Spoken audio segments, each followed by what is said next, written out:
एक बार फिर से अपने YouTube channel stock trading technique पर आपका हार्दिक स्वागत करता हूं। दोस्तों आज भी हमने बहुत बड़ी नेगेटिव साइड पर एक मूवमेंट दिखाई, बीच में रिकवर हुए और जाते जाते फिर से ये कह सकते हैं कि हम इंट्राडे के लो पर क्लोज हुए।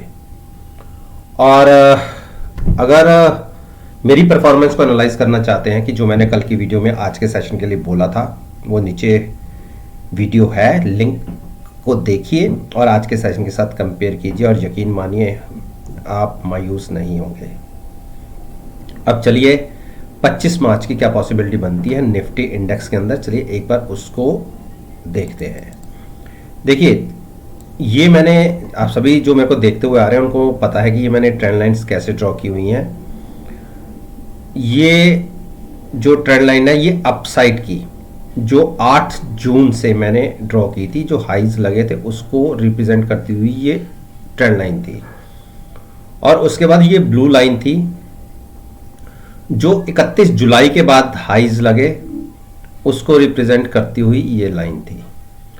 और फिर एक ये वॉयलेट लाइन मैंने क्रिएट की थी, ये 25 नवंबर से। और आप देखिए जब, और यही एक बहुत बड़े सपोर्ट का लेवल आ रहा था। अगर मेरी इस ब्राउन लाइन को देखेंगे जो नीचे के लोज के थे, आज के सेशन में हमने उसको भी क्रॉस कर दिया। और जो पिछले, अगर मैं बात करूं नवंबर से, एक बार भी ब्रेक नहीं हुआ। हम इसके ऊपर कई बार आए, 1, 2, 3 और 4।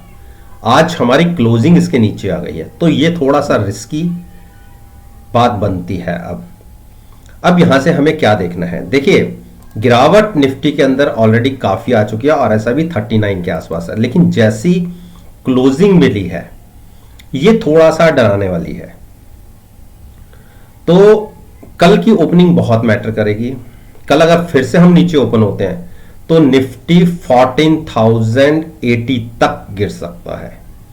यानी जहां आज हम क्लोज हुए हैं, ये मैं अप्रैल फ्यूचर्स की बात कर रहा हूं। अप्रैल का फ्यूचर्स इस टाइम 14,411 के ऊपर ट्रेड कर रहा है और जो मैं पॉसिबिलिटी बता रहा हूं 14,080 की, क्योंकि बेरिश साइड पर क्लोजिंग मिली है जिसकी उम्मीद मेरे को बिल्कुल नहीं थी।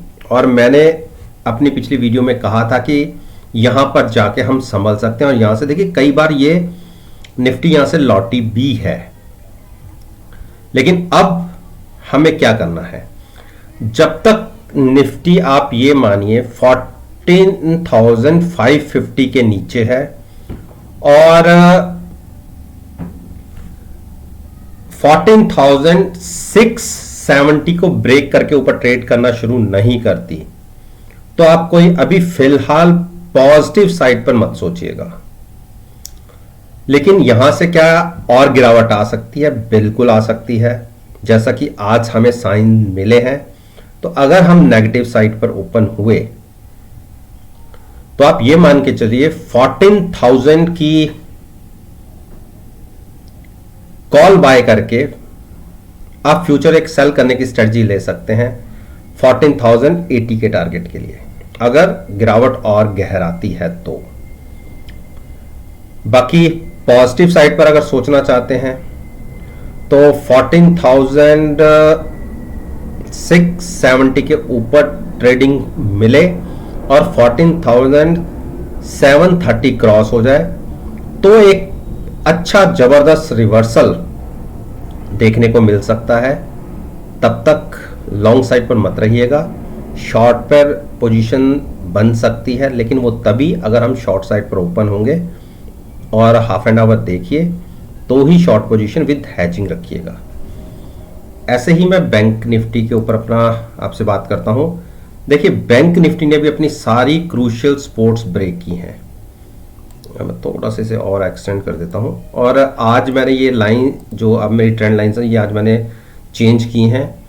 और जो रिसेंटली लोज थे, अगर मैं बात करूं,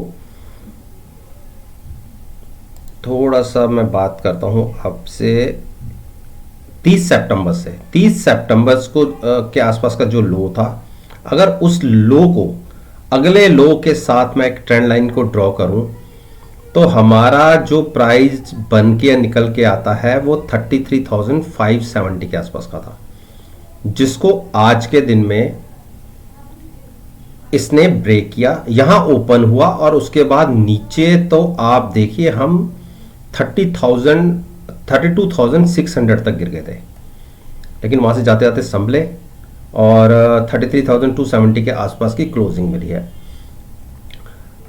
अब क्लोजिंग तो हमें इस लाइन के आसपास या उससे नीचे ही मिली है। अब एक बहुत बड़ा एक सपोर्ट है 32,925 का। अगर ये क्रॉस हो के क्लोजिंग नीचे की मिल जाती है तो आप ये मानिए हम 100 डेज मूविंग एवरेज की तरफ बढ़ सकते हैं और वो प्राइस बनता है 32,000। यानी जहां हमें आज क्लोजिंग मिली है यहां से 1200 पॉइंट्स की गिरावट देखने को मिल सकती है अगर हम 33,270 के नीचे ट्रेड करना हमने शुरू कर दिया तो, जब क्लोजिंग मिल जाती है तो। बहुत क्रूशियल लेवल ब्रेक किया है आज के दिन में बैंक निफ्टी ने, और मेरे नीचे के टारगेट्स मैंने जो आपके साथ छोटे छोटे डिसाइड किए थे 600, 700, 800 पॉइंट तक की भी गिरावट के किए थे, वो टारगेट सारे अचीव हुए। मेरी पिछली वीडियो को आप देख सकते हैं। अगर हम बेरी साइड पर ओपन होते हैं तो आप हैचिंग के साथ शॉर्ट पोजीशन ले लीजिएगा। उस केस में एक सपोर्ट अगर मिल गई 33,270 के आसपास तो ठीक है, अगर उसके नीचे हम ट्रेडिंग करना शुरू करते हैं तो 1200 पॉइंट्स के आसपास का फॉल आपको देखने को मिल सकता है, तकरीबन 32,000 तक। तो लॉन्ग्स को अवॉइड कीजिए। लॉन्ग बनेगी अगर हमें 34,650 के ऊपर क्लोजिंग मिलेगी, तब तक लॉन्ग्स की मत सोचिए। और ये जो मैं आपको बता रहा हूँ ये तकरीबन आज की क्लोजिंग से 1200 पॉइंट ऊपर का एक पॉइंट बन के आता है जहां से हमें लॉन्ग पोजीशन में कन्वर्ट होना है। तो बेरी साइड पर ट्रेड कर रहा है, बहुत बड़ी गिरावट आ भी चुकी है, लेकिन हैजिंग के साथ ही शॉर्ट में पोजीशन लीजिएगा, जहां लॉन्ग तो में मैं अवॉइड करने के लिए बोल ही रहा हूं। अब बात करते हैं रिलायंस। रिलायंस में ने आज इसने 50 डेज मूविंग एवरेज ब्रेक की है। 50 भी क्यों, 100 डेज मूविंग एवरेज ब्रेक कर दी है 2028 को, जो एक हेल्दी साइन नहीं है। और मैंने तो 2060 के आसपास ही पुट के साथ लॉन्ग रहने की बात करी थी, वहाँ से 40 पॉइंट्स की और हमें 60 पॉइंट की एक हमें डाउन साइड की मूव मिल चुकी है न। वैसे घबराने की बात नहीं है, ये स्टॉक को शॉर्ट करना तो कभी बनता ही नहीं है।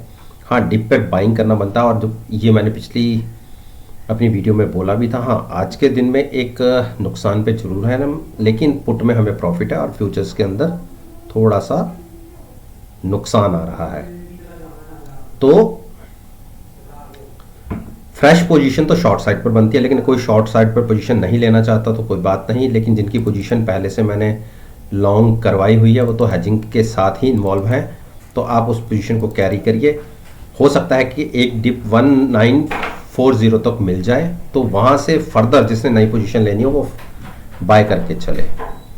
HDFC बैंक ने भी एक अच्छी बड़ी गिरावट दिखाई है, और एक बार मेरा 1460 को फिर से इसने टच किया और यही इसका स्ट्रॉन्ग सपोर्ट बन के आता है। और मैंने कहा था कि 1460 के आसपास की जो भी पुट होगी उसके बाय करके फ्यूचर्स को लॉन्ग करने की एक स्ट्रेटजी ले सकते हैं। अभी भी मैं उस पर कायम हूँ और डिप पर इसको स्टॉक को बाइंग करने का ही फायदा है। हाँ, अगर 1440 जो इसका 100 डेज मूविंग एवरेज अगर वो क्रॉस करेगा नीचे की तरफ तो हम शॉर्ट साइड पर अपनी पोजीशन बनाएंगे, अदरवाइज नहीं। इंडस बैंक को ने भी अपनी 100 डेज मूविंग एवरेज को होल्ड किया है, और ये तो मैंने ऊपर जब इसने 990 ब्रेक किया था तब से ही मैंने शॉर्ट की एक पोजीशन के लिए बोला था, और उसके अंदर हमें अच्छा प्रॉफिट जनरेट हो गया है। हाँ, 917 के आसपास जाके आप एक लॉन्ग पोजीशन ले सकते हैं, वो भी हैजिंग के साथ। HDFC देखिए, HDFC ने गिरावट तो आई है लेकिन 100 डेज मूविंग एवरेज के ऊपर क्लोजिंग दी है और एक बुलिश हैमर क्रिएट हुआ है। अब 100 डेज मूविंग एवरेज और 9 दिन की मूविंग एवरेज तकरीबन सेम प्राइस के आसपास आ गई हैं।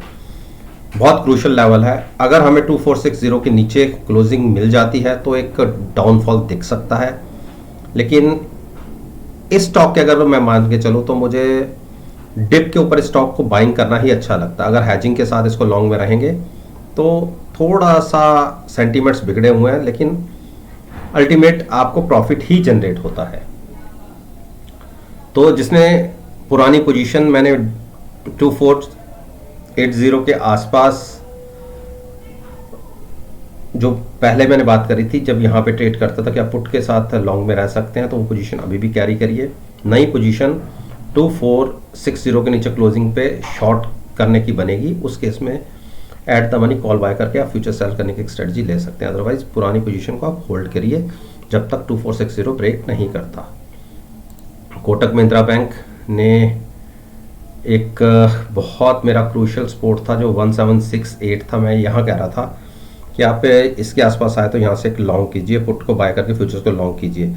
लेकिन 1810 जो 100 डेज मूविंग एवरेज, उसको भी आज के दिन में इसने क्रॉस कर दिया।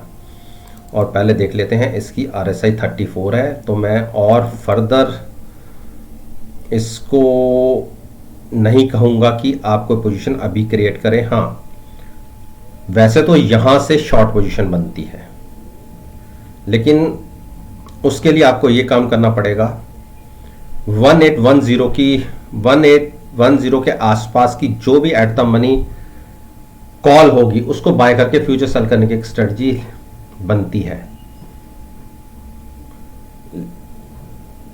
ये तो है मार्केट के सेंटिमेंट्स और स्टॉक के सेंटिमेंट्स के हिसाब से बात करूं, लेकिन अगर मेरा पर्सनल अपना व्यू माने तो मैं डिप पर इसको बाइंग करने की एक सलाह दूंगा। बाकी मर्जी आपकी है कि आप किस तरफ का ट्रेड लेना चाहते हैं। मैंने 1768 की कई दिनों से बात कर रहा हूं कि अगर इसके आसपास आए और यहाँ की पुट बाय करके आप फ्यूचर्स को लॉन्ग कर सकते हैं। लेकिन सेंटीमेंट्स नेगेटिव है, स्टॉक के सेंटीमेंट्स नेगेटिव है, मार्केट के सेंटीमेंट नेगेटिव है। मैं ट्रेड लेने की बात कर रहा हूँ अगेंस्ट द मार्केट, क्योंकि रिवर्सल भी बड़ा देखने को मिल सकता है। ICICI बैंक में तो हमने अपनी पुरानी पोजीशन को नेक्स्ट मंथ पे शिफ्ट कर दिया है, और उसमें क्योंकि हमारी 630 की पुट के साथ लॉन्ग पोजीशन थी। हाँ, पुट के अंदर बहुत अच्छा प्रॉफिट आया, लेकिन फ्यूचर्स में नुकसान रहा और स्लाइटली से हम नुकसान में क्लोज हुए, पोजीशन को शिफ्ट किया। और अब हमने जो अपनी पुट को बाय किया है वो नीचे की है 550 के आसपास की, और क्लोजिंग मिली है 580 के आसपास, और सॉरी 570 के आसपास की पुट है और 580 के आसपास की क्लोजिंग मिली है 575 की। तो जब तक ये 100 डेज मूविंग एवरेज 549 और ऊपर की तरफ 590 ब्रेक नहीं करता, कोई बड़ी उम्मीद करिएगा मत। हाँ, 5 अगर 50 क्रॉस कर जाता है तो एक नेगेटिव साइड का ट्रेंड और कंटिन्यू हो सकता है 500 तक का।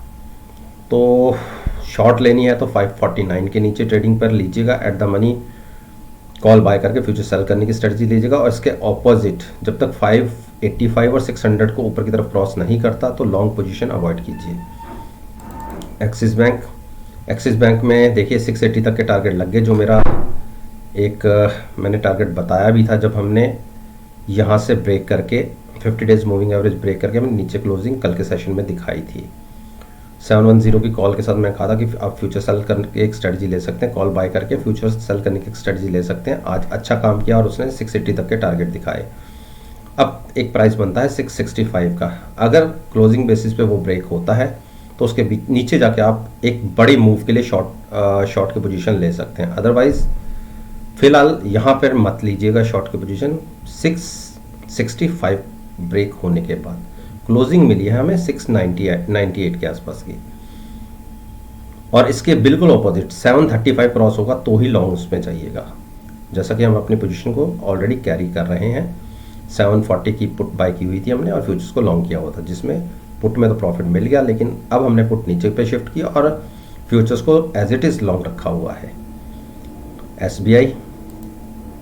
SBI ने देखिए इंट्राडे के अंदर 346 के भी टारगेट्स लगा दिया, और मैंने कहा था कि अगर हमें 358 ब्रेक करेंगे तो हमें बड़ी मूव हमें नीचे की तरफ देखने को मिल सकती है। और 50 डेज मूविंग एवरेज हमने इंट्राडे में क्रॉस की लेकिन एक बहुत अच्छी बात रही और रिवर्सल देखिए कितना ज़बरदस्त आया। नीचे के लेवल से 346 से हमने 360 के आसपास क्लोजिंग दिखाई, 14 पॉइंट्स नीचे से हम रिकवर हुए और फिर हम 50 डेज मूविंग एवरेज के आसपास आ गए हैं। तो कल अगर फिर से ओपनिंग नीचे मिलती है तो शॉर्ट पोजीशन बनेगी, वो भी कम से कम 15 से 20 मिनट देखने के बाद, तब 320 के टारगेट्स होंगे। लेकिन जिस हिसाब से कैंडल फॉर्मेशन हुआ है, एक बुलिश हैमर क्रिएट हुआ है, मुझे लगता नहीं है कि ये स्टॉक कल के दिन में नीचे ओपन होगा। कल के दिन में इसकी पॉसिबिलिटी 370 क्रॉस करने की बनेगी और अगर वो क्रॉस हो जाता है तो 382 आप बहुत तेज़ी से देखेंगे और 382 के बाद तो हम फिर से 420 के आसपास की बातें करेंगे। तो दोस्तों, ये मैंने निफ्टी इंडेक्स, बैंक निफ्टी और फाइनेंशियल स्टॉक्स के ऊपर अपना ओपिनियन आपके साथ शेयर किया है और मेरा मानना है कि अगर मेरी इस वीडियो को आप कल के सेशन यानी 26 मार्च के सेशन के साथ एनालाइज करेंगे, यकीन मानिए आपको बहुत अच्छे पॉजिटिव रिजल्ट्स देखने को मिलेंगे। वीडियो अच्छी लगी हो तो लाइक कीजिए, शेयर कीजिए और मेरे यूट्यूब चैनल को सब्सक्राइब करना मत भूलिएगा। इस बात के साथ मैं आपसे विदा